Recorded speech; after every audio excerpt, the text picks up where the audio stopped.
నాయకులపైన ఉద్యమాల కేసులు 5వ 10వ ఉన్నాయి. ఇదే నారా లోకేష్ పైన ఎన్ని కేసులు ఉన్నాయి?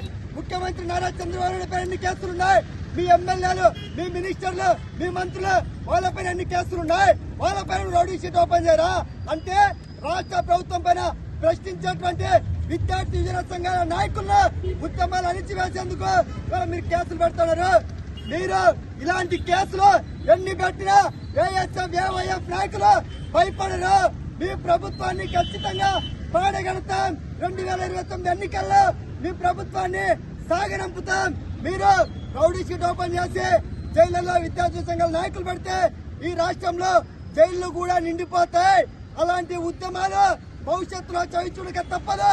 ఇప్పటికైనా రాష్ట్ర ప్రభుత్వం పునరాలోచించుకొని విశాఖపట్నంలో పెట్టినటువంటి విద్యార్థి యువ సంఘాల నాయకుల పైన రౌడీ షీట్ ఎత్తివేయాలని చెప్పి ఏఎస్ఎఫ్ గా డిమాండ్ చేస్తున్నాం. లేని పక్షంలో రాష్ట్ర వ్యాప్తంగా పెద్ద ఎత్తున ఆందోళన కార్యక్రమాలు నిర్వహిస్తామని ఈ సందర్భంగా రాష్ట్ర ప్రభుత్వాన్ని హెచ్చరిస్తా ఉన్నాం.